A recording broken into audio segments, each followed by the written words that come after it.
with other stuff. But if you're going to do a 2.5-hour show up there, you can't be serious the whole time. Otherwise, someone feels like they're just getting told, you know, that they didn't do their homework or something. So, and naturally, I gravitate towards funny stuff anyway. I can't help it. I think it's a natural human instinct that when you get up on stage and talk to an audience for a while, you try to shove a little levity in there. Yeah, you have to. You have to. Otherwise, you can't hold them. I know. I tried that tonight. Otherwise, you can't keep yourself amused, you know? Right. Well, you want to hear something off this? Mike, you have Marilyn Manson queued up. Do we want to just hear Marilyn Manson, or do we want to hear a couple of them? Oh, as many as possible. Yeah, but I meant all in a row. Do we want to, like, just do Marilyn Manson, then come back with Henry? They're like, you know, half-minute, 1.5, 2-minute bits. They're just stuff with all the nasty words bleeped out. So whatever is queued up, just play one bit and we'll come back in. All right, let's hear Marilyn Manson off a Think Tank. Played that band a few months ago. Intensity, they've got it. They got into this thing where they wanted to, like, get the crowd to chant with them, and Marilyn's going, "We hate love, we love hate," and holds the mic out to 30,000 Germans. And, you know, the Germans can be a real stiff bunch of people. They're really not into the crowd participation thing on that level. They're notorious for their crowd participation in decades gone by. But the new breed think for themselves, and they're not given to that kind of group mentality. And like 35 people out of 30,000 go, they're holding their cigarettes like this. We hate love, we love hate. I don't know what they wanted me to say. This a marriage of opposites. It's a perfect expression of postmodernist Caucasian angst in a decadent society. It's very American, very boring, yes. We love hate, we hate love, okay? That's very funny for you. Yes, I wish they'd leave. I don't know why.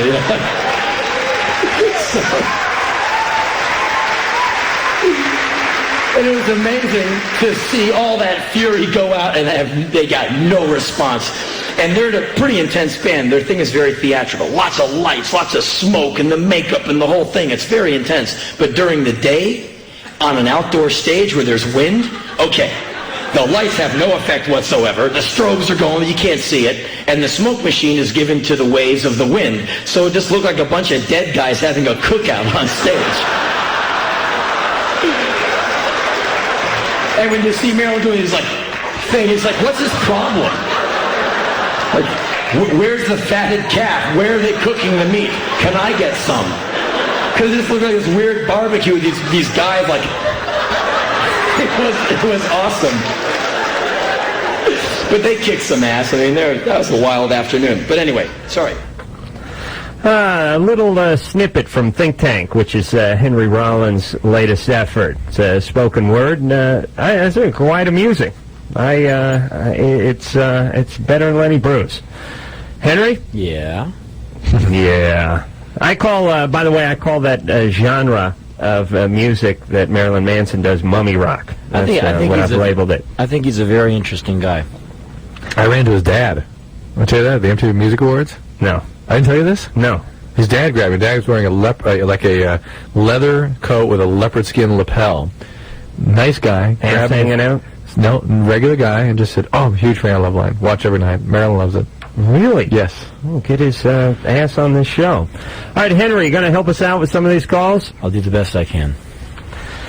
We'll also, a little bit later on, give you guys some dates where you can find Henry and talk a little more about the movies coming up. But first, we'll hop on the phones. We'll speak to Eric, who's 19. Right. Eric, what's going on? Yeah, basically, when me and my girlfriend have sex, almost any position we do, no matter what we do, it hurts. Just lately, within, I guess, the past month and a half. And Have you seen a doctor? Excuse me? Has she seen a doctor?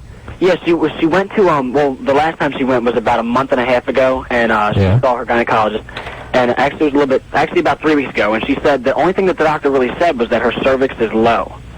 And that's all she could say. You got to fill it up.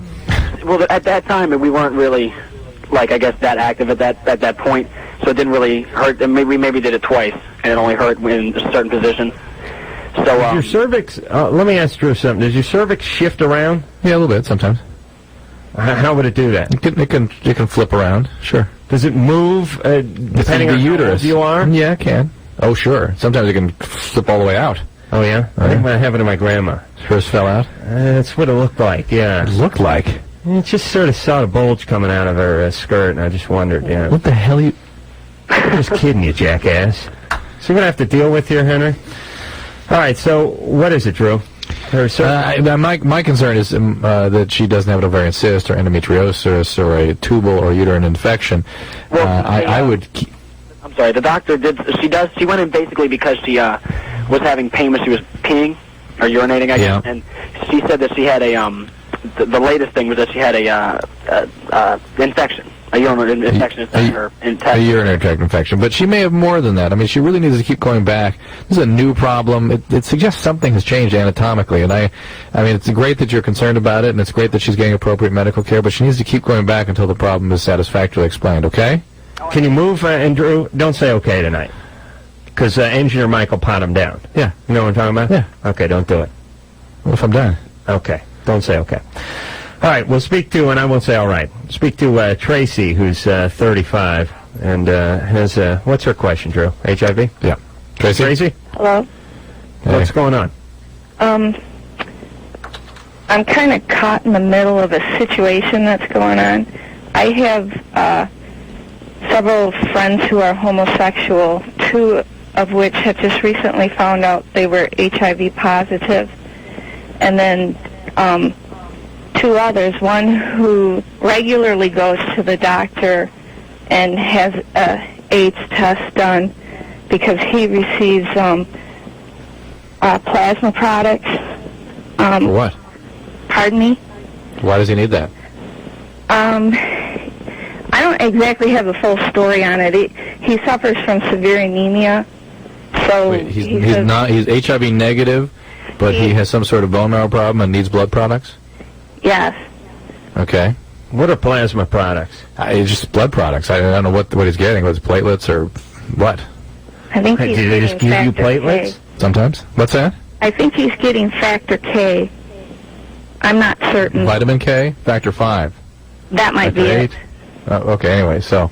So anyway, his partner... He wants his partner to go be tested, but his partner won't go to the doctor. And I happen to work for a company that makes the kits that test for HIV antigen. The over-the-counter kits? No, because those aren't sold in the U.S. They do make an over-the-counter kit, but it's sold over in Europe. And my friends are now pressuring me because he won't go to the doctor, and they want me to test him. They want me to draw his blood and do the testing on him.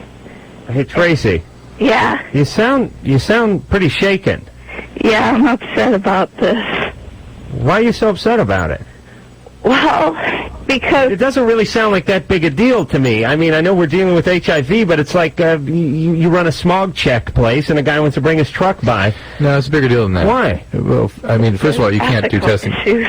Yeah, you need prescriptions to do these sorts of testing. And you need a pre-testing counseling and post-testing counseling, and she's not trained to do that. But this guy knows what he's in for. No, he doesn't. That's why he won't go see the doctor. That's even somebody that needs the counseling even more is somebody that won't go to the healthcare system. So I think my question is the converse. Why get upset about it? Tell him no. That he has to do what's appropriate. I mean, I understand that they need to be tested, but he's got to get health care. I mean, you get yourself sucked in on this level, and it's going to be a big disaster. Henry, what do you think? I think whenever you're in doubt, you should go seek, a real authority. And if she doesn't know how to do any procedure like this, she's in the wrongest position to do anything like that. And this person should get tested. All people having sex should be tested regularly, especially if you're at any kind of risk. So, Tracy, I guess then the next question is why are you internalizing this so much? Yeah, why do you don't let them just get say, this is ridiculous, I could get fired, just walk into a clinic and get fired like everyone else? It's bad health care for the guys that you're trying to help.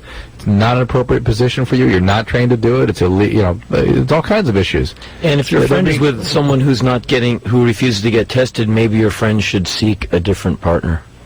You know? There you go. All right, so that's our opinion on this one, Tracy. And we didn't really have time to dig into Tracy, but boy, there seemed like a lot going on with her. Yeah. She seemed way too upset about this one. Yeah, boy, you can hear it in her voice. All right, we'll speak to Nels. Nels, 26. 26. Nels? Yes. I have no sex questions. I rarely have it, and I don't do drugs or alcohol or anything like that. So I just want to speak to the guest. Hi. I'm right here, man. Hi, Henry. How you doing? I'm fine, thanks. I wanted to know your perspectives on since you've had a number of years of being in the music culture and all that stuff. You were in D.C. in your youth and everything, and you were involved in the hardcore scene there and stuff like that. And tell me, explain your experiences there, and then how that correlates to your experiences in with Black Flag and stuff. And what is it? Is it? I don't mean to insult our listeners tonight, but is it Quaalude night? What's going on tonight? Well, to answer your question succinctly as possible, I came out to California to join Black Flag in 1981 after living in Washington, D.C. for the first 20 years of my life. Mm-hmm. And basically, to go from a minimum wage retail job to being the singer in a very already established, very notorious band was like jump school. Mm-hmm. I mean, the first night I ever played a full set with the band, everyone in the front row was saying things like, "You better be good or we're going to kill you." And so it was a trial by fire, and I was in that band for 5 years, and then I started my own band, and I've been going like that ever since. And there was really no transition besides basically jump onto this very quickly moving train, hold on, and learn as you go. Right. And the one thing I've learned in all those years of doing all that stuff is I learn by doing. I rarely take classes or anything if I want to learn how to do something. Like doing the movie thing, like getting into acting, I just started auditioning. And I just started like ringing on doorbells, and finally one of the doors opened. So the last 17 years has just taught me to keep my discipline intact, and I don't drink, I don't smoke. And I keep that discipline, and that's been probably the biggest help for me to achieve, get where I want. Because I spend 9 to 11 months a year all over the world. I hit about 26, 30 countries a year sometimes, and I'm having a great time. And hey, Henry. I'm doing a lot of different stuff. So, Henry, how long was Black Flag around before you got involved? About 4 years or something. I was the fourth singer. So I never take any credit for the band. It wasn't my band. I was just like the next guy in line. I was like the guy who didn't quit, basically. But don't most people assume that you were fronting the band since its inception? Well, just because... I always figured that. Yeah, just because when I joined the band, it happened to be when the band started making albums. And so the profile became higher up. But the band was a very active and potent unit with a lot of songs and a lot of gigs under their belts before I even heard them. So I've never been saying, "Oh, it was my band." It was Greg Ginn's band. It was his genius, his label and his whole vision. Thanks, Nels. Let's talk to Tara, and then we'll hear another one from Think Tank, Rollins' new CD. Tara, hey. 16. Yeah, how you doing? Good. I have a question. I'm only 16, and I went out with this guy I live in a little town in Maynard, and then I moved up to a bigger town, and I met another guy, and he's 20, and he sent me... How old was the first guy? He's 18, and now he's 20, and my other boyfriend still lives in Arkansas. and this is 200 miles away, and I really like this other guy, but I've told my other boyfriend about him, and he's not taking it very well, and it's just driving me crazy. What's your question? I don't know what to do. What should I tell him? You had to take this one, huh? I don't. You're right. Horrible instincts. Tara, you don't like your boyfriend. You like the new guy. Don't torture your boyfriend. Dump him. They're both too old for you anyway. 20, she's 16. Yeah, it's a little old. A little old. You guys should graduate from college. True. Guys don't graduate when they're 20. Right. Stop She's a saying senior that. in college, or she's a junior in college. She's a junior in high school. It's not right. It's not good. It's not good. Tara, what's up with you? I don't know. Any 20-year-old who's looking to go out with a 16-year-old is just flawed. Totally, man. Yes. You've got to check that out. Yeah, I mean, Henry, when you were a couple years, 2-3 years out of high school, could you imagine yourself going back to high school and cruising some 10th graders? No. Yeah. I think about it a lot now, but but that's in the safety and comfort of my own motel room. But it is flawed. And these women don't understand it, because what is flawed to us is just flattery to them. They're flattered, right. And it's by definition it's a flawed person. He's got his own van, Yeah. and he's interested in me. Oh, God, and when they look back at it, oh. No wonder these 10th grade guys want to kill themselves, though. Yeah. Because Chet's doing burnouts in front of the school, and she's running out and jumping in the back of the El Camino, and they're about ready to kill themselves. They're going to pop a zit, then they're going to kill themselves.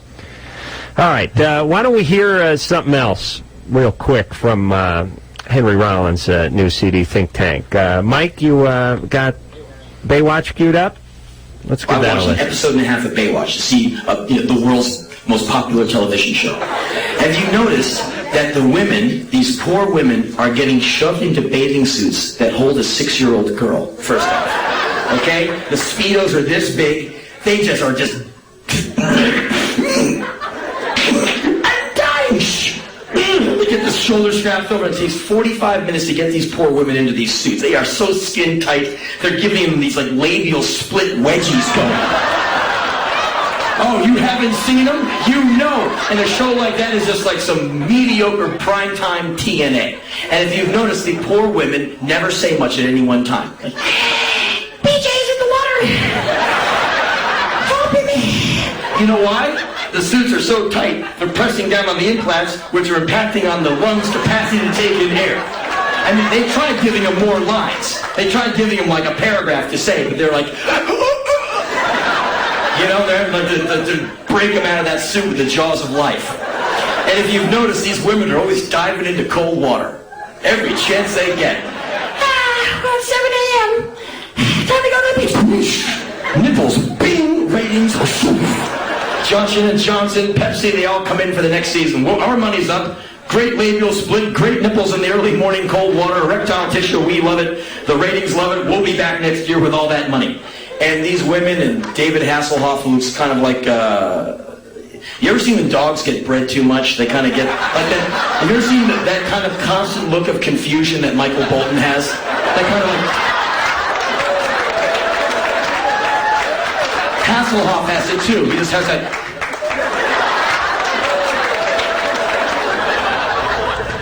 That is off of Henry Rollins' latest spoken word CD, Think Tank. And that was Baywatch CD. We got some more off of that coming up. I'll give you some dates where Henry's going to be. We'll talk about the movies. We'll take some more calls. And we'll do all of that right after this. Henry Rollins is... Spoken word. You want to call me making fart jokes for an hour and 15 minutes spoken word. Henry Rollins is out in Los Angeles, and he's been nice enough to come in for the first hour tonight and join us. I know he has a pretty hectic schedule. He's got some movies coming out, working on a movie currently. Got the CD, Think Tank, just came out last Tuesday. We'll hear a little something else off of that. I'll give you some dates where you can find him doing some spoken word. And Henry? Yes, sir. As far as I've never seen you live, I've seen you perform musically live, but I've never seen you do spoken word. Is there any tricks to it? I mean, do you just get up there and do 2 hours or 2 hours and 15 minutes? It usually goes between 2 and 3 hours. No, for Christ's sake. It's hard. I just go for it. Just me and a microphone.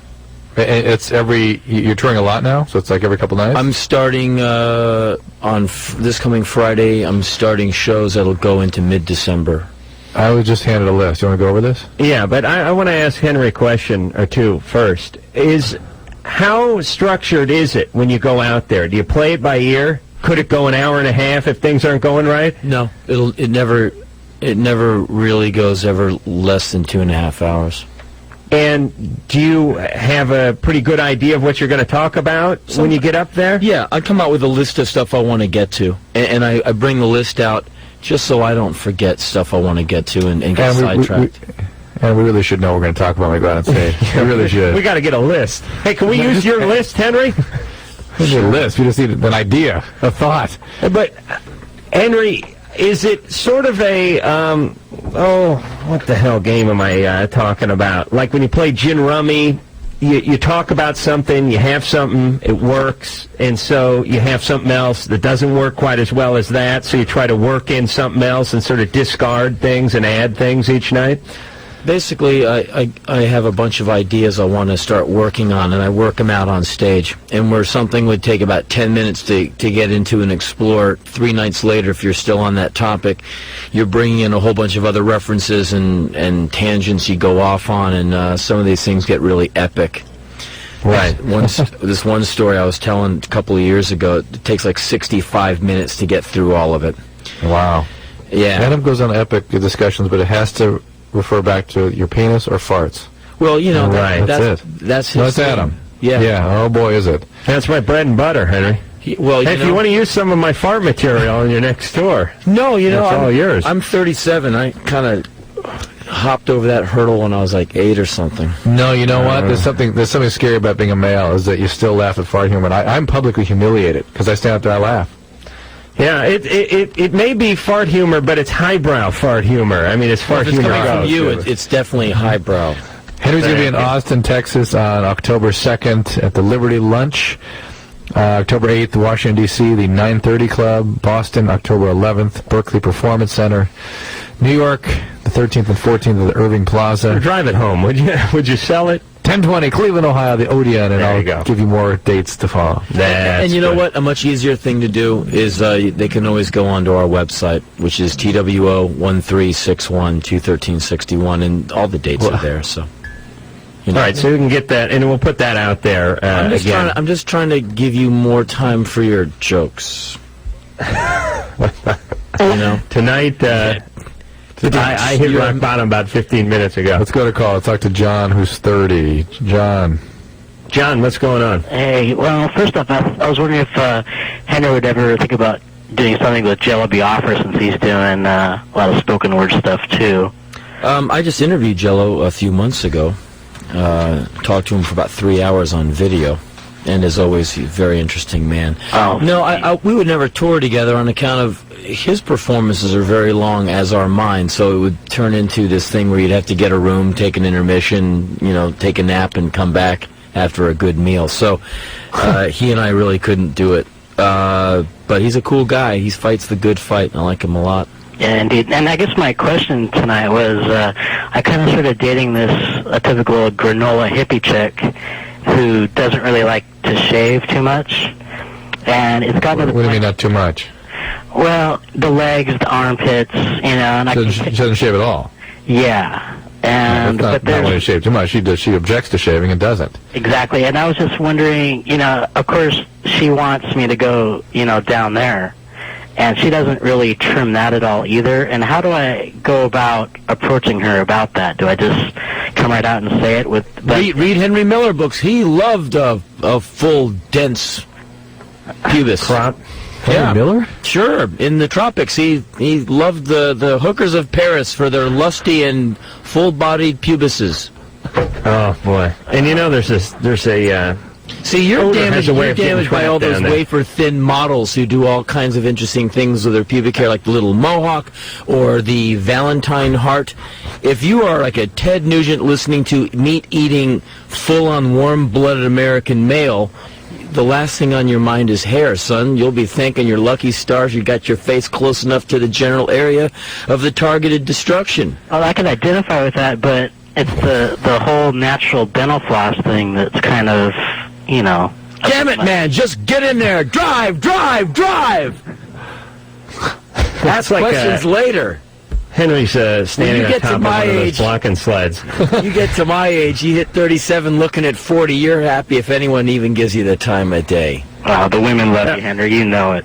But, Henry, don't you like a woman who's sort of well-cropped down there?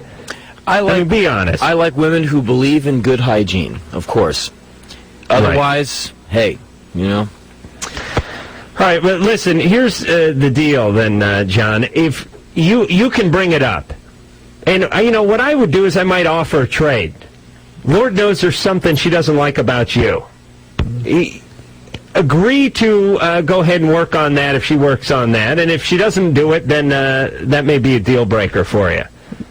True? Yeah, I just think she needs to know what you do and don't like. Why not? And don't be aggressive or punitive about it. Just let her know. So she may choose not to go with what you want. All right.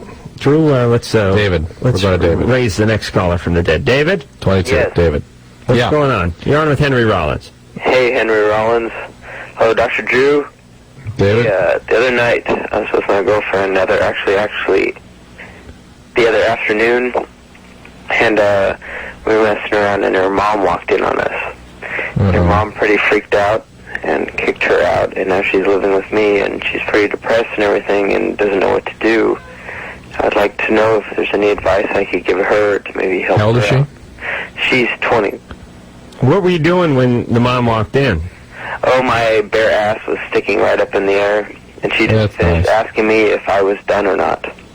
What? Oh, the girl did. Your girlfriend. Yeah. And the mom just walked into her girl's bedroom? Huh?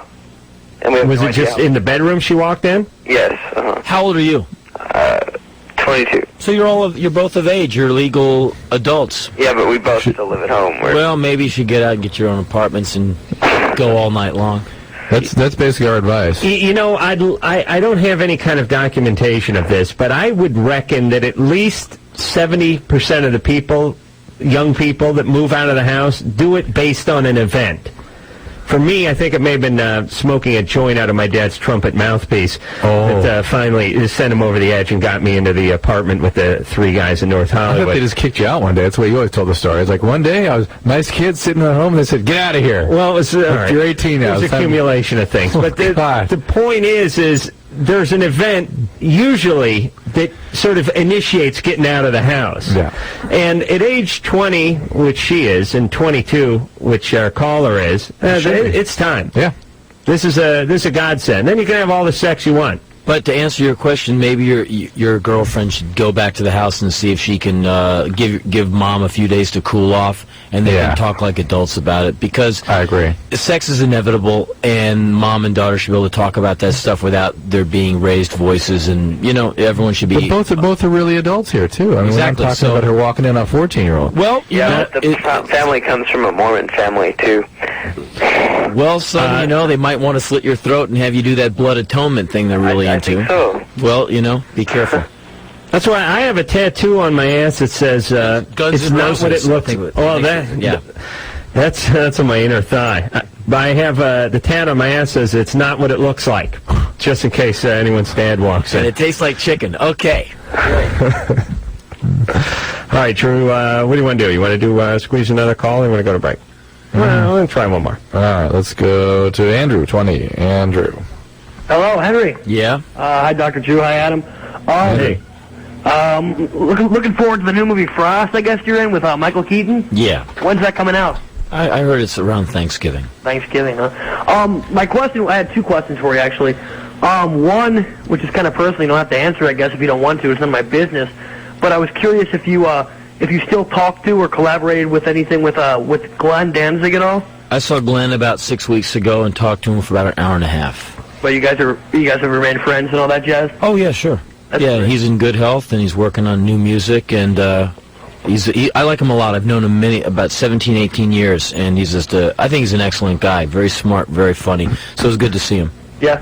My other question was, is this whole working out thing. Obviously, you're a pretty big guy, and want to know how you get started in it. I mean, I know the basics of picking up the weights and doing it. Here's something very simple, because I know we're low on time. You want to go to a real gym, and you want to get a trainer, because it's important to do the real lifts using good form so you don't stress your back.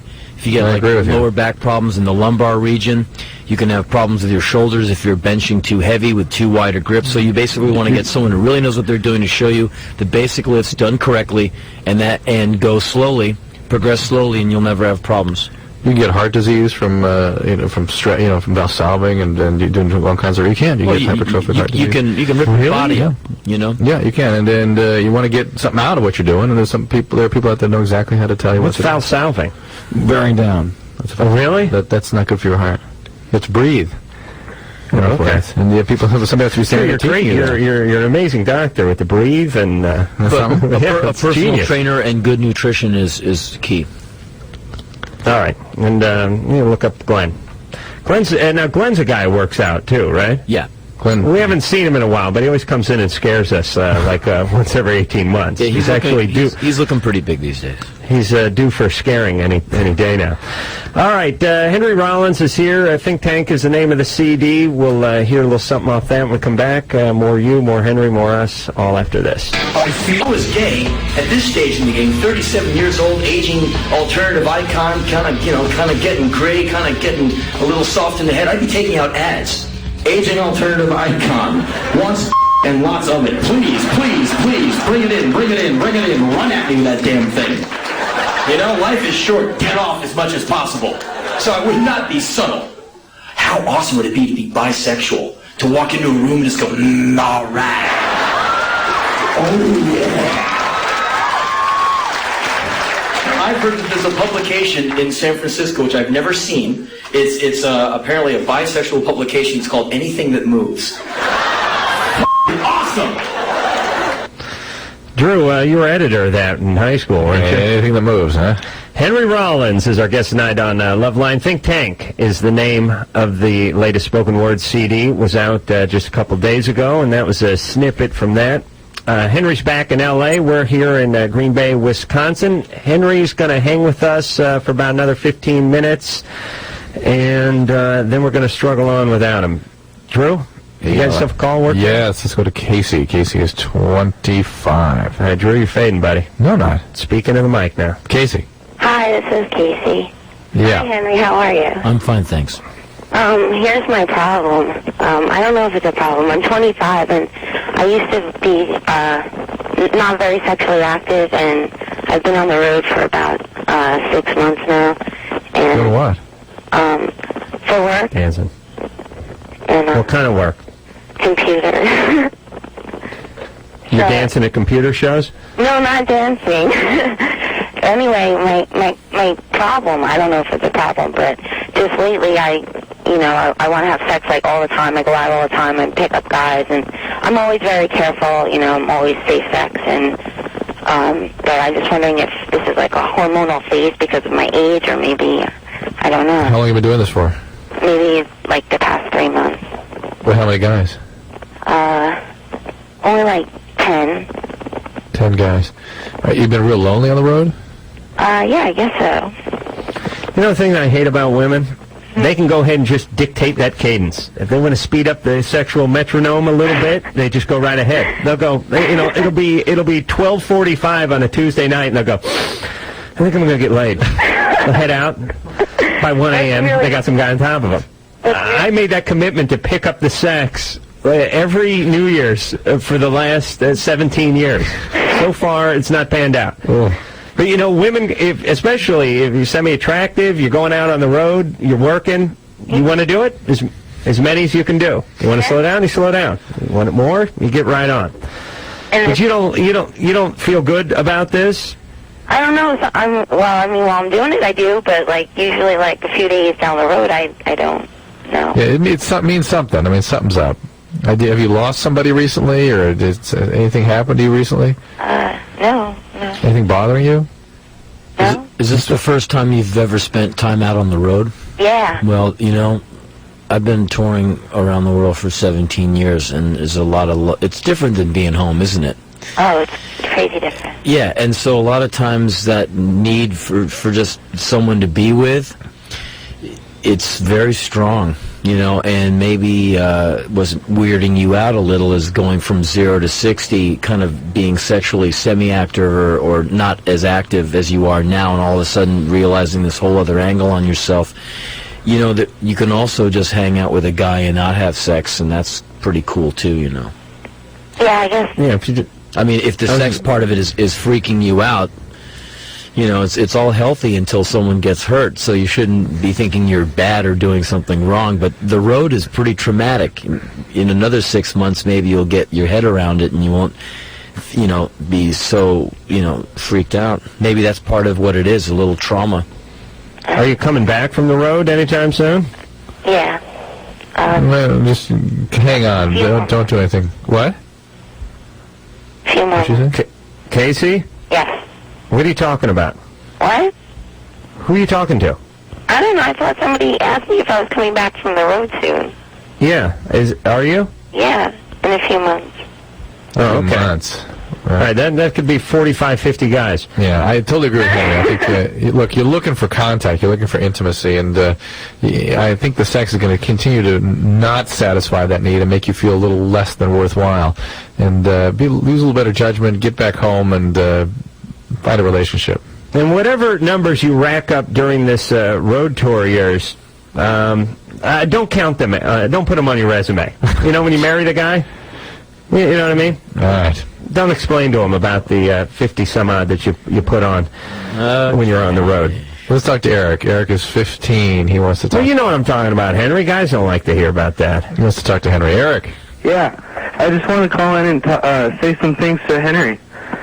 I'm right here, man. Well, okay. Hey, Henry, in like 8th grade, I lost like a lot of friends for like stupid reasons. And there's some songs with like low self-opinion and like God, I'm nervous. Like low self-opinion, like Alien Blueprint, and so much of the Weight Disc and all the 3 Rollins CDs that I have.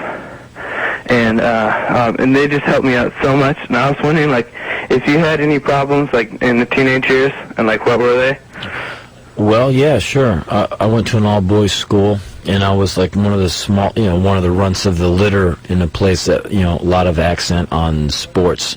And I was never big enough to play football. We had guys that ended up being, like, Chicago Bears and Washington Redskins going to that school. So I was always left out of a lot of that, and teased and punched out and stuff. And so the teenage years for me were fairly turbulent and very emotional. And so all, you know, the stuff that you're going through, it's harder to be your age than it was when I was your age, because I wasn't losing, you know, there wasn't metal detectors at my school, there wasn't people being shot, there wasn't the kind of intense drug use amongst young people like there is now.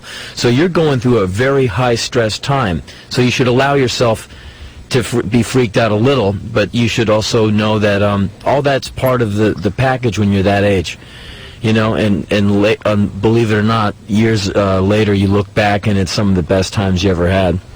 Hey, Henry, weren't you telling us about a weird job you had, when, I don't know, maybe just out of high school in D.C. or something like that last time we spoke to you?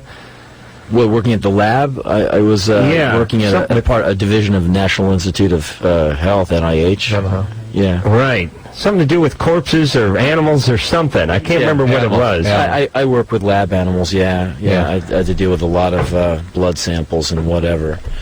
But, you know, don't worry about the stuff you're going through, Eric. And that's one of the reasons why I write all those songs. I couldn't write those lyrics unless I went through all that myself. And that's one of the reasons why those records are out there. They're kind of like your shield, you know. So you play them and things get better, you know. And you muddle through it. He's leaving. All right. And it's kind of nice to know that you're making that kind of impact, isn't it? Well, that's what it's all about, I think. All right, we go to Aaron then. Aaron is 22. Aaron, what's going on? Adam and Dr. Drew and Henry? Yeah. Hello. Hi, how you doing? All right. Good. Long-time listener, first-time caller. And I just want to say, Dr. Drew and Adam, I respect you both very, very much. Drew, for your immense medical knowledge, and Adam for your brilliant comedic wit. I admire it. And I appreciate, or I should say, I think you guys are doing a real good thing for people out there. Thanks. So what's wrong with you? My question for you is, in health class many moons ago, my teacher told me that when you have an orgasm, even though while you're actually having the orgasm, for a male especially, the male ejaculates, but the good feelings you get when you have an orgasm are actually happening in the brain. Of course. I'd like to know. Whenever you experience something, there's actually a chemical reaction in your brain, no matter what it is. I'd like to know what exactly is going on chemically in the brain. Nobody knows exactly what's going on in the brain. We are hundreds of years from really understanding that. What do you think gets released in the brain when you have an orgasm? Serotonin and endorphins. Those are things that make you feel good and make you sleepy. Oh, really? Make you hungry? Yeah, make you like sports? That's right. And there's a spinal reflex in all this, too. I mean, not all of it is in the brain. There's a bunch of spinal mechanisms involved, and it's a very complex process, and it's not fully understood. Is there more to it when a guy's by himself or with somebody? I imagine when you're with somebody, but what do you think the physiology of that is? Well, but they're coming to understand that there are more things that happen when you are with people, and there are more things that happen when you have actual genital intercourse than, say, oral sex. And if there's 2 or 3 people in the room, wouldn't that just make it that much more? No. And in fact, there's a chemical called oxytocin that they're putting a lot of emphasis on these days because it tends to be the bonding chemicals, the one that bonds people together, makes them feel connected. And women really are affected by that one. I think I'm allergic to that one. Yeah, you probably... That's it. That's it. All right. I hope that answered our caller's question. Henry? Yeah? We're going to plug, and then wrap up with you because I know you got to get an early start at the morning show tomorrow, and then I guess it's back to finish Morgan's Ferry, right? Yeah, me and Billy Zane have a fight scene on Monday, and that's kind of cool. He's gonna punch me out. Are you choreographing the whole thing? Yeah. Or is he just going to throw beer on you? You guys are going to go at it. No, you got to work out fight scenes in movies because if you don't, it's real easy to get hurt. He popped me in the jaw the other night, and we were just kind of wrestling in this one scene, and he didn't mean to, but he clocked me right in the side of the head. I think Jim Carrey just got his neck tweaked by that wrestler for about the same scenario. I guess they're working something out. You got to be really careful. Yeah. All right. Well, let me give the name of the CD. Think Tank, spoken word. Henry Rollins. That will be out. Actually, it was out on Tuesday, so it's therefore out now. Look for Morgan's Ferry in the theaters, and Frost coming out somewhere around Thanksgiving, maybe around November. It's got Keaton. Henry's got a cool part in that. Henry, anything I'm missing? You want to give the website out one more time? Yeah, if you just get on the internet and just type into your search engine TWO1361. That's our internet website, and you can find out all the tour dates and all the other stuff going on. And it's a good, if you want to find out info, what I'm up to, what the book company I have is up to, etc., it's a good, cheap, quick way to do so. Thanks for coming in, Henry. I'm sorry we couldn't see you in person, but maybe next time. Maybe later in the year. Right. I hope so. Anytime you're in town, anytime you got anything to plug, stop by, and we'll do it right next time. Okay, guys. Have a good time in the Midwest. Thank you. Take care, and we'll be back with more Loveline. That's people who have kids who are not married, and I sort of feel like even though I was married, I wasn't really married because he wasn't really there for me. He didn't want the child, and so I kind of felt bad for having him in the first place, even though I wanted him. Well, look, get over those feelings because the child is going to pick up on that. Okay. All right, let the child know how much you love him and how worthwhile it is that you have him. We bust on people who have kids at very young age with no intention to get married and no capacity to no plan even to create a family or a stable situation. And they're pregnant, and, they have 3 already. You have one child, it's 5, you're young, there's nothing wrong with you. Just take some time, stand back, focus on your kid, focus on you. I mean, your worth will go up if you're able to take care of yourself. Right. Well, let's go on. I got to go to Dave. Dave's 15. Dave? Hello? Yeah. Hey, how you guys doing? Good. I'm a first-time caller. I've been listening since back in the Rackman days. and I've been trying to call for God knows since that time. This is my first time on. Same question. And my question is, my penis... Hold on, you got the same question at 15 that you did at 12? Yep, just about. Oh, that's scary. It's, my penis is slightly crooked, not like to the right or the left, but instead of, you know how like some guys are there curved sort of upwards, mine's curved sort of downwards. Is the downwardness right at the tip, or is it all the way along? All the way along. So it's like the St. Louis Arch, but bigger? I mean, it's like a big arch, right? Yeah. I mean, a small arch. Like yeah. a rainbow. Yeah. Right. Yeah, it's just no like... pot of gold at the end of that one, though. Yeah, it just like hangs over like that, I mean... And that's when it's erect, right? Yes. Some people are that way, and that is normal. Not many. No, it's not that uncommon. Really? To go downward? Yeah. More people go upward, right? Oh, yeah. But down this happens. And so long as you're functioning okay and you're not having any pain, I wouldn't worry about it, Dave, right? Right, because I was like, I was hoping you guys would have a female guest on tonight, because I want like a female opinion on if that like turns them off or something. Drew will provide the female opinion. Drew speaks for all women. All penises turn women off. They're scared of all of them. Yes. So but if she loves you, she'll overlook whatever it is about your penis. It's not like small or anything, but it's just crooked, I guess, so... All right, stop obsessing. Here's the beauty of women in the penis. Is that a Disney film? Usually they don't see your penis until you're into the relationship a little bit. Right. They wouldn't... Now, granted, if you came walking across the cafeteria with your dork hanging out...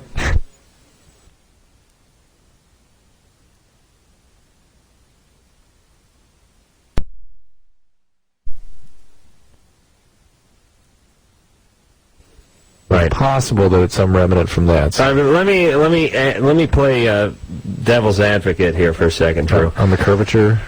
When the penis curves upward, which a lot of penises do, it is more fits the anatomy better. Yes. Right, because that's the direction a woman goes. Right. Basically, yes. Now, if the penis goes down, it may just out her ass. Right? Is that possible? No. Wouldn't one have to find different positions, perhaps? Possibly. Or someone might. Maybe some people are stimulated that way. Who knows? So I think it's fair to say that it would help certain positions and hurt others. Yeah, I think that's safe to say. Okay. All right. Dave will be fine. Stop obsessing on the penis. Yes, it's now Michael's turn. Michael is 29. Michael. How's it going, you guys? Good. It's a pleasure to be on the air with you guys. I'm been listening to you guys for a while. Thanks. My question is, well, I've been diagnosed bipolar, and I'm pretty comfortable with that diagnosis. However, I'm not taking any medication right now. Have you been? But I am, by Dr. Drew's terms anyway, and probably my own, addicted to marijuana. So you use every day? Pretty much, yeah. What happened when you were diagnosed bipolar? I wound up in a hospital after having a pretty serious manic episode. Were you doing anything else at the time you got manic? Any other drugs? I was smoking a little bit of pot at the time. That's it. Yeah. What's a manic episode? What's a typical manic episode? Describe what you did, Michael. Well, I was it was my first serious job after college, pretty much. First time I had ever been, working like 10 hours a day, 5 days a week, and with a lot of responsibility. And, what were the symptoms you got when you became actually Right, manic? It drew this up. Describe it, jackass. I think it's going to take an hour and 45 minutes. All right. Unless you could just have one. Imagine Can you do that? What happened mainly was lack of sleep. I wasn't sleeping for like... Hold on, Michael. Drew, what happens during a typical manic episode? They don't sleep. They sometimes become hypersexual. Remember, you know how you lie in bed and spin at night? Imagine that by a factor of 20. No ability to stop it. It just keeps going and going and going and going, growing, getting worse and worse and worse. Just imagine your most agitated feelings and having them just grow uncontrollably. And people speak incredibly quickly. They can't make sense because their thoughts don't connect. They just go so quickly from thought to thought. Them like someone? No, it just if they got stung by a bee, they just prick themselves. Most people when they're manic don't really have any insight into what's happening. Oh, really? Yeah, I could tell. You're not having the episode, though. Oh, okay. All right, so what was Mike? Oh, he's smoking the weed. Should he stop that? Mike? Yes. It's going to make it worse. It's going to make it worse. I mean, you understand how delicate your chemistry is, right? You got a sense of that when you have that manic spell. Well, I've had a few of them, and I've been, it's happened twice where I was involuntarily hospitalized, basically. Right. All right. So don't mess with it. Well, my question was, like, I used to have a problem with alcohol too. Which is always there, well, virtually always there with marijuana. Yeah, you have to be an alcoholic to become a marijuana addict. Okay, but I don't consider myself an alcoholic now because, I rarely. You're not an alcoholic, then not an alcoholic. You either have that chemistry or you don't. Right. You may not be a using alcoholic at this point. Your disease will still progress, though. It's like you're gay, but you're not blowing anybody at the time. Right? Yeah. And you think gay. You still watch the Tonys. That's what you think about. You just may be dormant. Alcoholics have a higher than average incidence of bipolar illness too. So, all right. Well, listen. All these chemical things you're doing to your brain, this is a chemistry that's extremely delicate, and anything you do, any imbalance you provide, whether it's excessive activity or not enough sleep or however you imbalance yourself, you are going to fuel that chemistry, and it's going to get set off again. And alcohol and stimulants and marijuana, it's all going to adversely impact on it. And let me just say this to the listeners one more time. If you call in and you want Drew, the addiction medicine specialist and MD, and you want his advice on something, and then he gives it to you, don't argue with him. You asked marijuana and about being manic episodes, and he told you what he thought.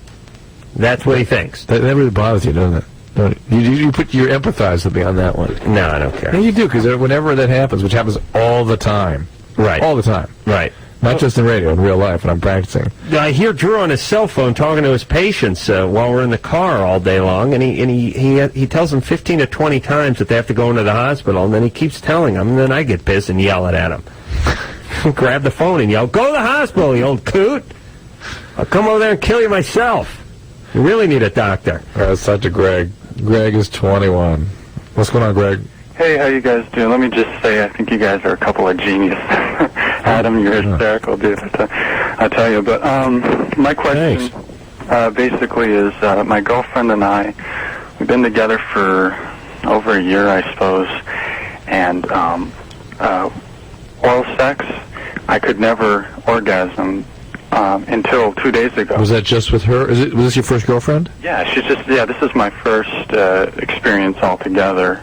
Sexually, and so at first you were having an oral thing, but nothing would happen. Would you then have a climax with intercourse?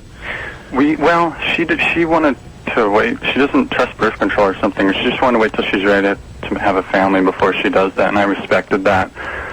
I mean, we were doing other stuff, and it wasn't like our relationship was completely sexual, so when it would happen, it would usually be oral sex or, stuff. But you wouldn't climax? I couldn't, right. And 2 days ago, it happened, and I'm kind of wanting to know, was there something that changed with me physically, or did I just, psychologically maybe, or what? I'm playing a hunch here, but I think he was probably sitting on the TV remote. Is there some extra stimulation? Oh, no. Medication? Well, here's my one theory that I've had about it. Is that our relationship has actually been going better than it ever had before recently. And I'm considering that, and I've heard Dr. Drew talk about this before, and this is something that, talk about how sex for a guy is completely physiological, or at least for the most part. Much more mechanical, much more. But with me, I've never experienced that. I mean, I've never been turned on by pornography. I've never been... Yeah. You know what I mean? You're not a masturbator, are you? No, not really. Yeah, I know that. Otherwise, you'd have the orgasm. Yeah. A man who masturbates with some regularity has such control over his penis that he can command it to orgasm. I mean, it's like someone who works with their pet a lot. You know what I mean? Put it this way. I know I come with a dog or car analogy just about twice a show. But you have a dog, and you just let the dog run willy-nilly in the yard, and then you expect it to go get your slippers, it's going to pee on your slippers. Right. You take a little time, you work with the dog every day like I do. Maybe a little extra time. Well, and maybe get its own basket and stuff.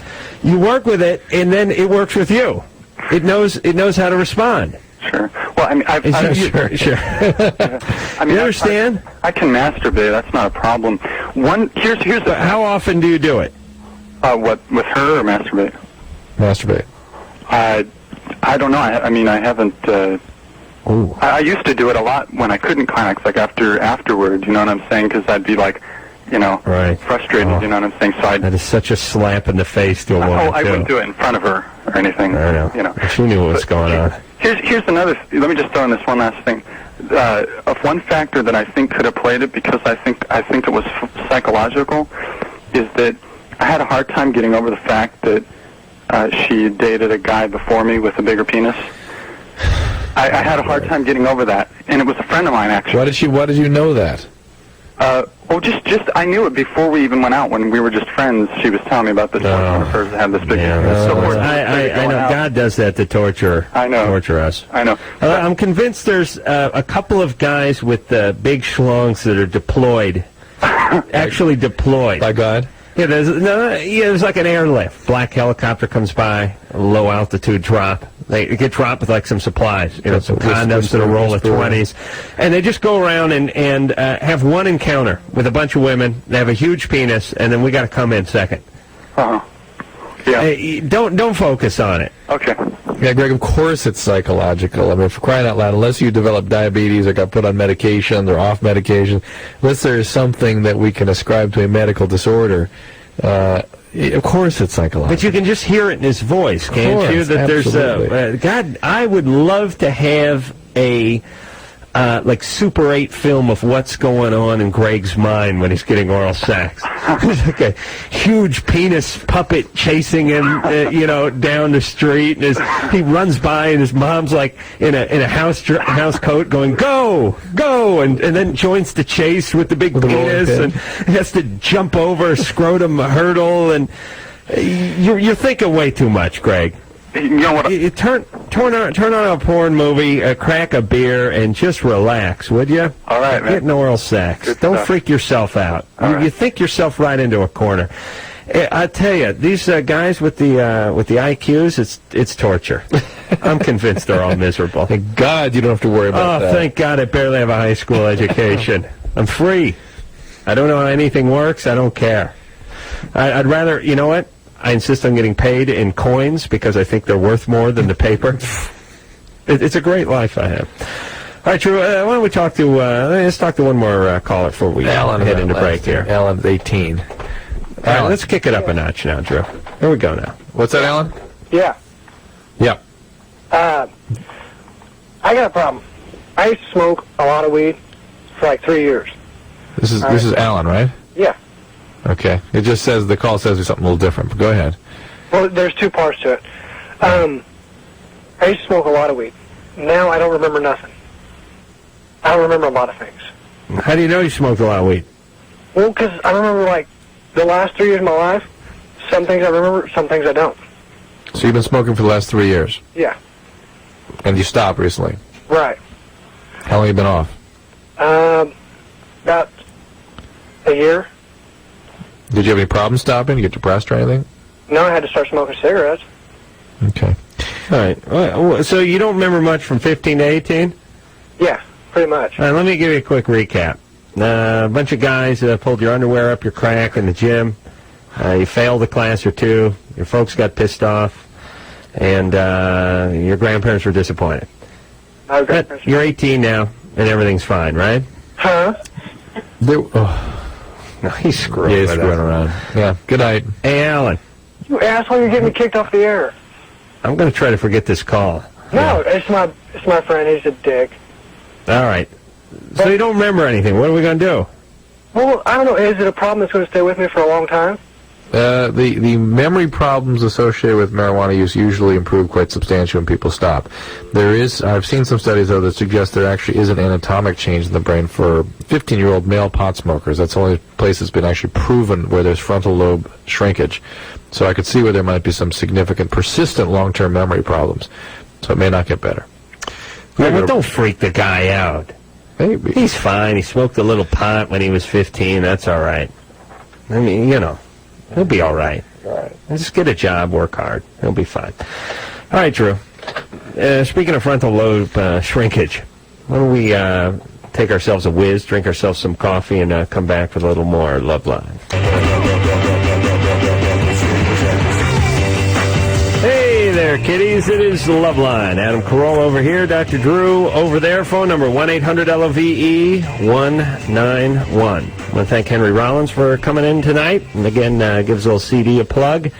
Think Tank is the name of it. It was out a couple days ago. And if you're into the spoken word or hell, just into comedy, it's a pretty funny CD. All right, Drew, you ready to carry on? Let us carry on. Kayla is 16. Kayla? Hello? What's going on?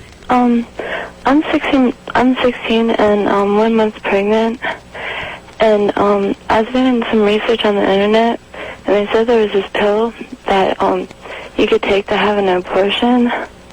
Not in this country. It said in this country you could get it in Maryland. In Maryland? Well, there's a combination of misoprostol and methotrexate that can be given to induce abortion. Is that what you're talking about? Yeah, that's what they said. It was like some suppository. You can do that, but it's a suppository. I don't know if they give it by suppository or not, but a lot of doctors don't do it. I mean, I don't know where you'd go to get it, but it is a viable alternative. Where are you calling from? Maryland. Houston. But you're 16. I mean, why don't you just go to a family planning place where you can get some information about what your options are? All right? Because you don't need. I have scholarships. I'm going to play at Division I school for soccer, and a year from graduating, and wow. I have everything going for me. My life is set. Well, it's all the more reason to go into a family planning clinic and talk to them. Yeah, don't do this on your own. Why don't you get some help? Well, I have my boyfriend, and I don't want to tell my parents because you don't have to. Why don't you get some help? I don't know. If you don't go in and do something, you're going to have a baby, Kayla. If you don't do something about this, Kayla, you're obviously an intelligent girl, or you wouldn't be up for the scholarships and whatnot, right? Yeah. All right, so why don't you just go into a family planning clinic? I'm sure there's, get back on the computer, find the closest one to you, go in there and talk to them about your options. Well, what do they do there? Do they expect you to have kids or something? No. Hey, Kayla, look, for someone who's smart, you're acting stupid. Just go in there and talk to them. Get some advice. They counsel people on what your options are, and then you make a decision. But the thing for the pill or suppository, whatever it said, it has to be done within 49 days of the first day. Kayla, if they have that option available, I'm sure they'll review that with you, and you can ask that specifically of them. Well, tell us what your plan is, Kayla. I've really tried to induce not having a kid. I'm really not wanting to do this. How did you try to induce it? Well, not induce it, but I've been punching myself in the stomach and just. Okay, none of that's going to work. Okay, I know. You need to get some professional assistance. You can do this confidentially. You don't need any parental involvement. You're going to harm yourself if you don't do something about this. Do you understand that? Yeah. And you have a very short window here. You've got to go do it. Now, hopefully your boyfriend would participate with you, or maybe you can find a friend or something to go support you through this. Yeah. It's a very difficult thing. But you've got to do it. It's not going to magically go away, and you're not going to be the first person to discover some special solution that no one knows about yet. So you don't have to be 18 now? No. You don't need parental consent? No. All right, thank you. Get help, okay? All right, thank you so much. All right. All right. See, if more people were aware of this morning after pill, yeah, I think Kayla would have been a prime candidate. Oh, yeah, for let's it. go over that. I mean, overall, low overall taken within 72 hours of conception of an intercourse that goes wrong or that is unprotected. You have about a 75% chance of preventing pregnancy if you take this damn pill. Take 2, let's say you're taking the overall, you take 2 12 hours later, and that's it. No more pregnancy. Look, I took 2 before we got on the plane just to play it safe. You never know. Something happened to you last night? I had a little run in the bathroom last time we were on the plane. I was uncomfortable talking to you about it. Oh, God. So, Kayla, get in there, talk to somebody, and stop acting so confused, because this is not something that's going to go away. All right, we're going to talk to Jim next. Jim is 23. Jim, what's going on there? Hey, guys, how you doing? Good. Good. Stop. I know who this is. What's that? Stop. I know who it is. You know, it's got an ass like a mason jar? Yes. Really? Yes. Already? Yes. All right, let me just explain what's going on for a second. Okay. There's a guy who used to call in more frequently, although the last time he called in was about 6 months ago or so, and Drew popped him immediately. Drew has a weird mind, to say the least. He doesn't know anything about pop culture. He rarely knows when you're talking to him, and he doesn't really understand what you're saying when you're talking to him. Yet he can recognize someone's voice like a dog hearing one of those whistles. So I don't know that this is the caller, but a guy used to call in, and he'd call in about every 6 months, and he'd have a good question, and he'd go over it for a while, but he always ended the question with, "She had an ass like a mason jar." And that was like his tagline. And after about 3 episodes, and he'd always disguise his voice and do a dialect and all that kind of stuff, Drew started catching on to it. I never know. So, Jim, is that you? That's not me. Drew? But, After all that, that's... You know what I'm talking about? Yeah. It shouldn't have been our last show, but... Well, it wasn't your last show, but this is like a while back. So anyways, I heard about it, and the guy was telling me, I heard what the guy was saying, so I'm like, well, I figured I'd try it, and it wasn't that bad, to be honest with you. Right. Well, what kind of dog? Now, see, I think it's smart to start off on a smaller dog and work your way up.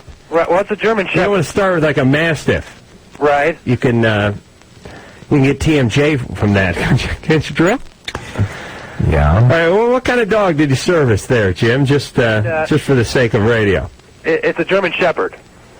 Uh-huh. But it's kind of different. My girlfriend, she doesn't know about it yet. Right. And well, she'll be thrilled. Yeah. Well, I don't think she'd really mind. You don't? No. Well, why is that, Jim? Well, she's sort of, she's kind of weird like that. You know what I mean? Is it because she has an ass the size of a mason? That does that too, and he had mentioned it on something. He saw something on the internet about horses. I was like, well, I'll try it to my dog. Right. He seemed to enjoy it.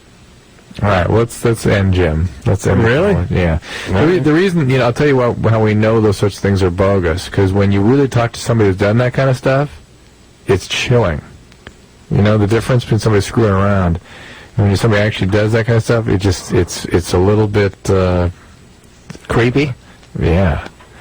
And Jim was just pain in the ass. Right? Yeah. I don't know, but you got to figure there's something mildly creepy about a guy, even if he's bogus, calling up talking about performing oral sex on his dog. Yeah. Well, again, our policy on performing oral sex on dogs, and I know a lot of our listeners get bent out of shape about this because Lord knows people in this society love animals more than they love people. But I say this is a victimless crime. It's consensual. The dog holds still. And, this is the happiest dog on the block. Wouldn't you agree with that, Drew? Seriously. Yeah, I know you said we. Take that position. What would you rather do? Pull around a fat Eskimo while he cracked a whip on your ass, or have your freaked out owner give you oral sex? I know which dog I'd like to be. Okay. All right, Drew. You're trying to tell us something, but go ahead. All right, Ed. Let's go to Nikki. She is 15. Nikki. Hello? Hi, Nikki. Hey. Hey. Hi. I just want to let you guys know I've been listening to you ever since Ricky. and I think you guys are so cool. I mean, I don't remember Ricky that much, but Adam, you are funnier than anything. I mean, I was just cracking up in my room tonight. My mom's like, what are you laughing about? Like, about that guy with the curved penis? And I was just like, if it's going to bust out her ass, I just all of a sudden started to laugh. She's 15, Adam. How do you feel now? You know those Flintstone cartoons where he turns into a big sucker or big heel? It's kind of like that. What are you turning into, though? Turd? Big ass. Yeah, big steaming pile.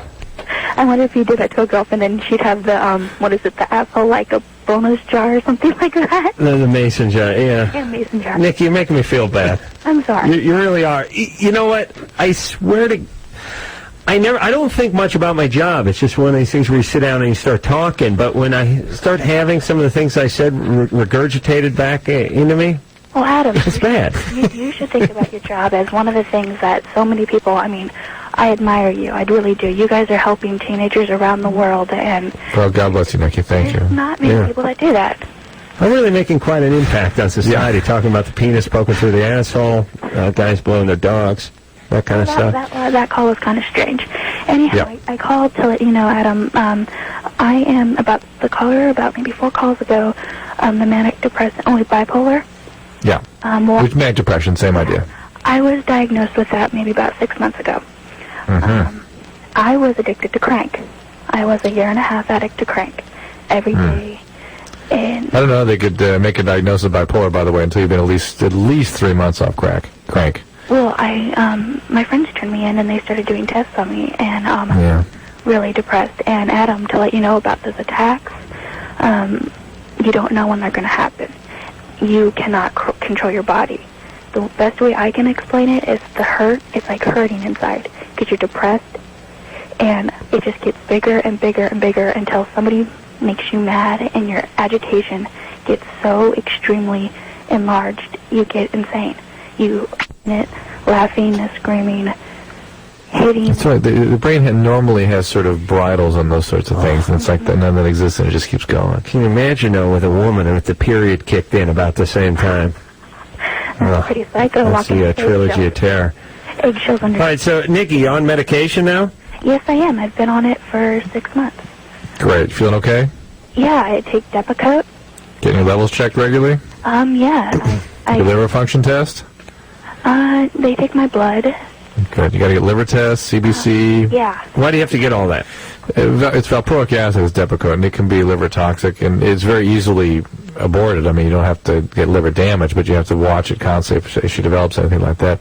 And it can affect the bone marrow, blood production. What's it do to your bone marrow? Can suppress it. Hey, Drew, when they do those bone marrow transplants, you know the thing that's weird about those? Is the marrow is what's inside your bone. Yeah. It's that thing like, I don't think people do this anymore, but like when I used to eat chicken, you ever like suck the marrow out of a bone? No, but that's what people do, yes. Or those big beef stew bones, you poke the middle out of it. It's kind of like liver. Yeah. It's sort of like Spam. Yeah. What's like the point? nature Spam is what marrow is. Okay. All right. When people have a bone marrow disorder and they get a donor to give them some marrow that matches up, they just inject the marrow into the person, not into the bone, just into the bloodstream, and it finds its way into the middle of the bone. Isn't that wild? Who figured that out? Somebody. Well, they. I don't know. You don't know. Just say you don't know. I don't know. Okay. All right. We'll take ourselves another break here. We'll come back. We'll deal with more marrow-related questions. Drew just spat on himself. All after this. On a week just to compose a letter to High Times Magazine. But he has sent us a fax, or sent us along a fax that somebody sent him, and Drew has it in his hand right now. Drew? Yeah. Does it seem Prince Albert pipe tobacco tin lid. The lid was hinged, and the fascination with that led to the term lid. The lid was equal to approximately 4 matchboxes, which were Ohio blue-tip matchboxes. I do remember people talking about matchboxes. Something weird about that. All right. So we may be warm now with the pie tin. We've had many explanations, but this one sounds pretty feasible, doesn't it? Drug history, or a little drug trivia for you. True? All right, we're going to talk to Brooke. Brooke is 29. Brooke, what is going on there? Hi, how are you?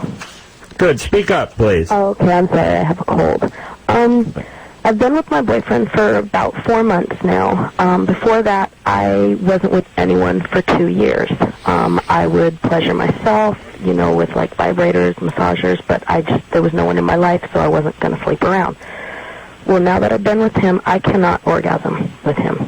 I mean, he's wonderful. He's perfect. The first time that I didn't come, he stopped and he said he wanted it to be special because he wanted it together. I haven't been able to for the whole time we've been together. How long you been together? We've been together for 4 months. When he said together, you mean he wanted to time his? Yeah, exactly. He wanted he wanted me to come, and I couldn't, so he stopped. That was like our first time. And now I don't want to fake it. He knows I can't. But I don't want to... That's why the opportunity's right for a good fakie. You have to convince that you can. What about resurrecting her friend? How about incorporating the vibrator into the sexual contact? Yeah, with the vibrators and everything I can, but not with him. Yeah, but where's he? He's there. No, he's using it on me. Well, all right. But with him, like, inside of me, I can't. That's all right. Listen, when a guy runs the table playing pool, do you think he goes up and just smacks each ball with his hand, or does he use the stick? I mean, it still feels good at the end of it. Well, I'm just wondering... He's having an orgasm and you're in the room. And he's in the room, too, I should say. Yeah. He doesn't like this, though. Physical, though, because I used one for so long. Did you ever hurt yourself? Did you ever have any problems before? No, never.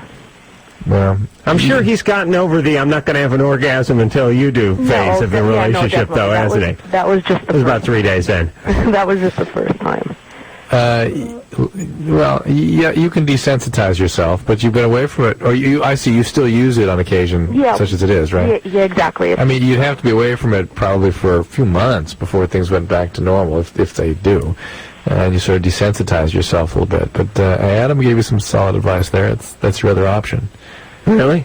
You know what they need on vibrators? I never... Warning? No. Well, yes. Yes, it'll come with a videotape that C. Everett Koop narrates. You'll be happy, but you'll never be the same.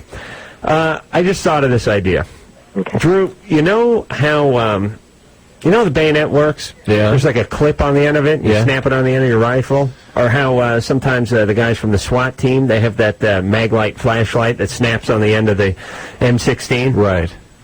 The vibrator, it ought to have like a little clip-on thing that a guy could snap onto his penis. So he could use it as an extension of his weapon, as it were. And that way, he'd sort of feel like he was more involved with it and probably wouldn't know if it was him or the snap-on vibrator. It's just a couple little curled, sort of sprung clips, like a mop holder. You know what I'm saying, Drew? Yeah.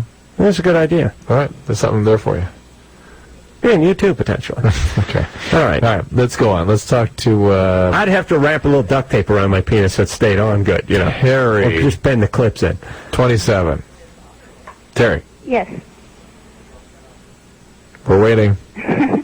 I was with my husband for 10 years, and we separated, and we had a lot of problems sexually. I never could orgasm, and we just didn't, I don't know. And then I've been with this other guy for the last 4 months, and I don't have a problem with that. And I was wondering if we just weren't compatible. So obviously something emotional going on. Something. Because I didn't love him. It's a reasonable bet. Well, what's up with the new guy? Why is that so different? We just get along a lot better. I don't know. You mean you just enjoy him more? You're more comfortable around him? Possibly. But my husband said that that's not possible for people to be incompatible. Oh, sure it is. Wait a minute. I thought she was with her husband for 10 years? Yes. Never had an orgasm? Right. Now is away from the husband? Yep. Has a new guy? There's no problem. Did you go back and talk to your husband about this, or did he say that earlier?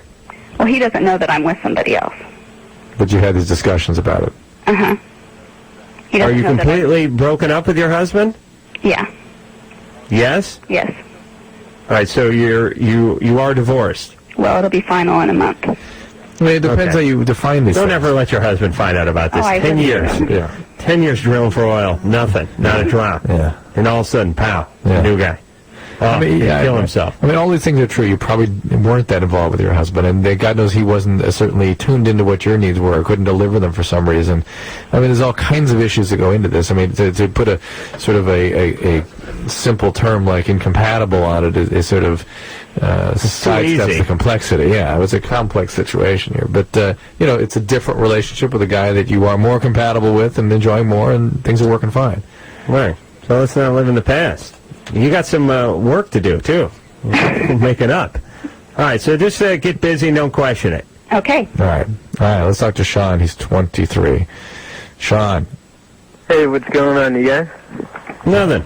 I've been listening to you guys for about the past year and a half, just about every other night as much as I can.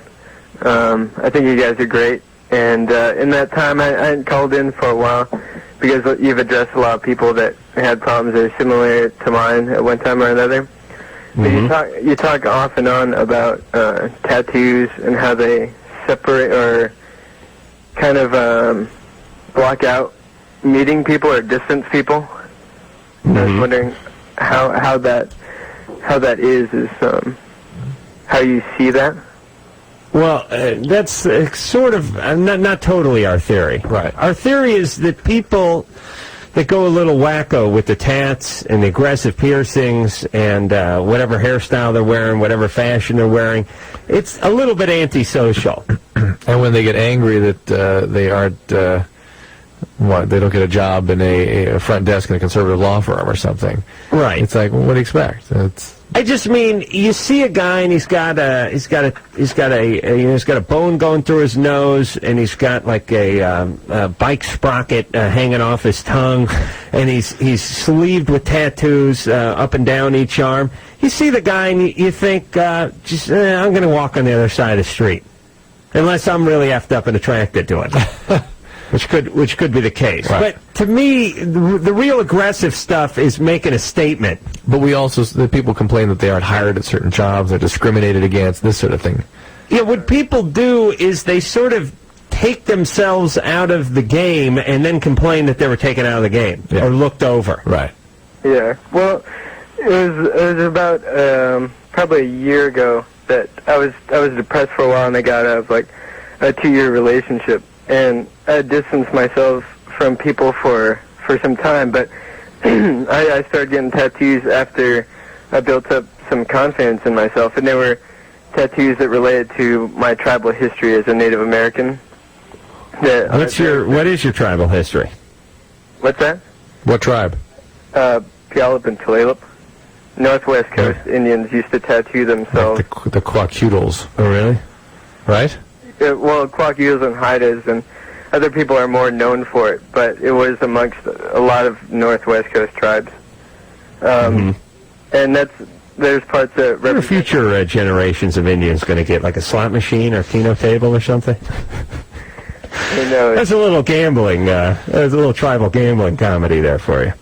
Hey, Sean, we got to wrap up here, pal. What do you want to... Well, it just... meeting people now that feel that people say that I distance myself from people through that, but I don't feel it's that way. What I had done, I felt it was but the people are telling you that it pushes them away. That's what people are telling you. Other people away, not them per se, but I'm blocking out a certain crowd of people. Well, here's the deal. For other folks that share your interest in tattoos or may have some of the same markings, or maybe from another tribe that has the same markings, it's going to bring you together. Right. But that ain't most people. Most people are going to think, hey, this guy was depressed and he was pissed off, and he started going in on himself with ink. It doesn't make you a bad person. It's really not that big a deal. And if you want to just roll your sleeves down when you go in for a job interview, go in and do that. All right. And people ultimately judge you on how you act and what your demeanor is. It's just there are a certain amount of people who don't want to get to know you if they see a flaming red mohawk on you. And certain jobs will not be open to you. Right. No. That's fine. You can always work at a video store. Believe me. They'll hire anybody. All right, Sean, we appreciate it, and we hate to have to scoot, but we're scooting on. We're Loveline. I'm Adam Cross, Dr. Drew, and we'll be right back after this. Loveline with Dr. Drew and Adam Carolla. We'll be right back.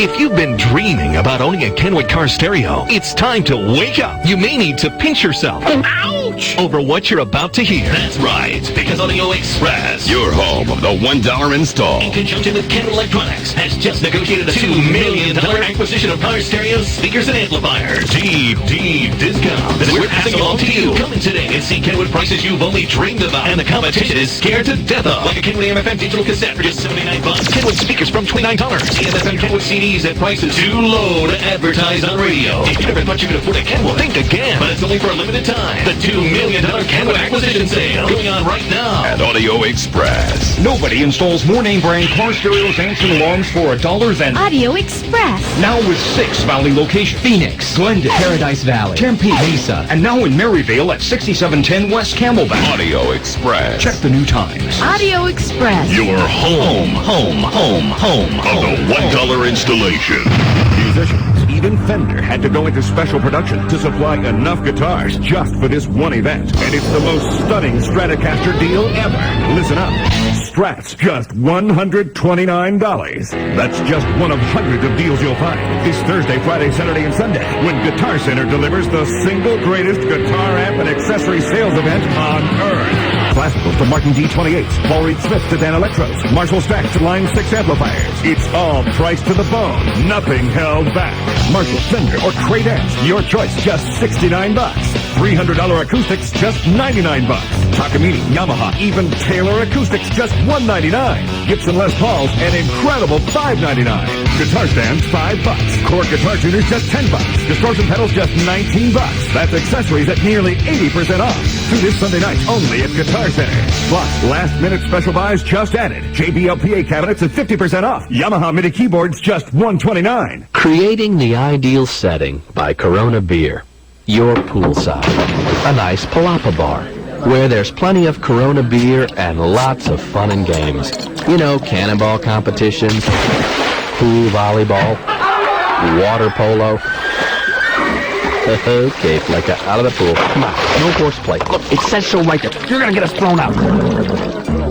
And alas, there's the limbo contest, with the winner getting a case of Corona. Luckily, just then your friend Ava shows up. Hi there. World-renowned contortionist Ava, who inevitably goes on to win the limbo contest. And what with her being on a very strict contortionist dairy-only diet, she has no choice but to give the case of Corona to you, her friend. Woohoo! And you realize that all that time with dairy-drinking contortionists has finally paid off.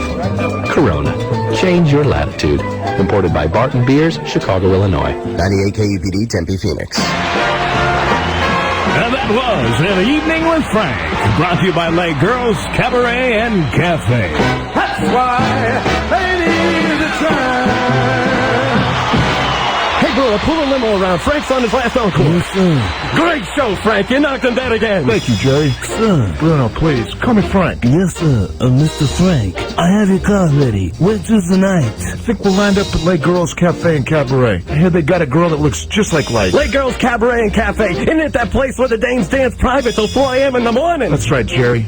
4 in the morning. Bruno, Les Girls, the place where 5 new dancing stages continue till 4 a.m. in the morning. Yes, sir, boss. And you only have to be 18 and older to get in. They even have a full lunch menu for $1. Bruno, they in Phoenix. Yes, boss. Phoenix. Les Girls Cabaret and Cafe. You tell them Frank sent you. Celebrity voice impersonated badly. This is Dr. Drew. And Adam Carolla. Welcome back to Loveline on 98 KUPD.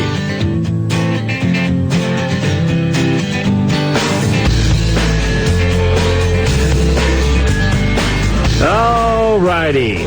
I want to thank Sherry, and I don't want to thank Lisa. Actually, she's not around. Oh, God bless her. She was great, that Lisa. I want to thank producer Ann for doing a great job tonight, engineer Mike, and everybody going above, and the folks over here in Green Bay that helped us out, Henry Rollins, and everybody for just going above and beyond in accommodating us. We certainly do appreciate it, and thank you, one and all. And until next time, this is Adam Carolla for Dr. Drew saying mahalo.